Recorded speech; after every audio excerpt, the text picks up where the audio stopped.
Good morning. Welcome to 49ers in 5, your daily update on everything happening with the team that you need to know. I'm Rob Stats Guerrero. Today's Monday, August 20th, 2024. Here's what's happening with your San Francisco 49ers. If you want to know the reason that Brandon Aiyuk returned to the negotiating table with the Niners, we got a little bit of insight yesterday from Albert Breer. Basically, what Breer wrote is the Steelers' offer to Brandon Aiyuk was in the neighborhood of the 49ers offer. It wasn't a $30 million a year offer like he got from the New England Patriots. It was basically what the Niners were offering. Right in the neighborhood is the phrase that Albert Breer used. And it was less than 28 million, which really kind of made things even. The only appeal then for the Steelers in Aiyuk's eyes was the presence of Mike Tomlin. But let's not forget, and as we've seen in the preseason, the Steelers' offense is a disaster. Russell Wilson stinks. Justin Fields stinks. It's not exactly an attractive situation for any wide receiver. So once that happened, Brandon Aiyuk sat back down with the 49ers to try and hammer this thing out. And that's why it's in a holding period. And that's why eventually people now seem to think, Breer and others, that it's going to get done with Brandon Aiyuk in San Francisco.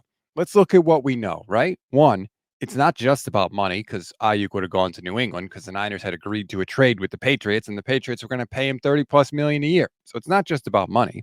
He doesn't just want to leave the 49ers because he would have either gone to New England or he turned down the Cleveland Browns as well. So it's not just about getting out of San Francisco. And we know that he just doesn't want to play for Pittsburgh, or I should say only want to play for Pittsburgh because he didn't approve the deal there. So clearly both sides want each other in this thing. And both sides are better together than they would be apart. So again, logic dictates, that this thing should get done.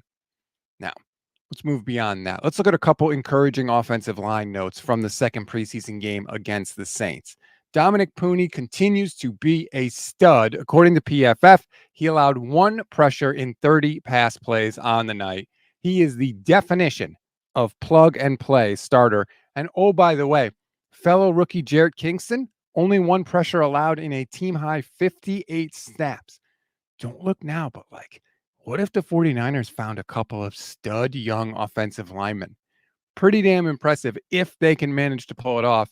Be a major, major way to restock the cupboard for 2024 and beyond.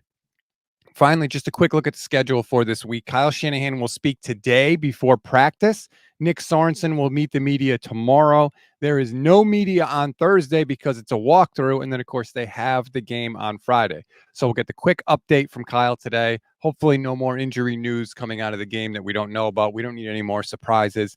Also, would like to know if Ricky Pearsall is going to make an appearance. Would be kind of cool to see Ricky Pearsall. That's all I'm saying.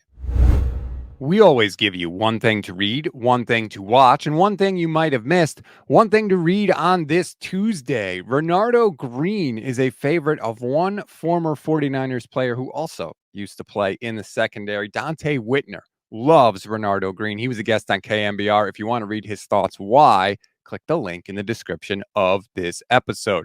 One thing to watch, our old friend Brian Baldinger from the NFL Network is back. He has begun his Twitter film breakdowns, which you know I am a huge fan of.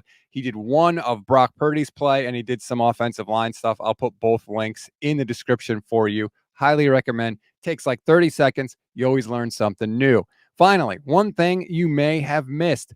Tua Tagovailoa gave an interview with Dan Le Batard and absolutely roasted his former coach, Brian Flores, in a way that I have not seen a quarterback throw a former coach under the bus maybe ever. It was one of the most honest answers I have ever seen. I put a link to the clip in the description of this episode.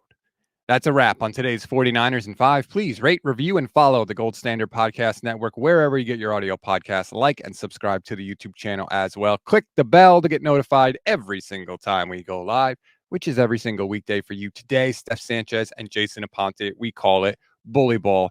You don't want to miss it. Enjoy your Tuesday, everybody. I'm Rob Stats Guerrera.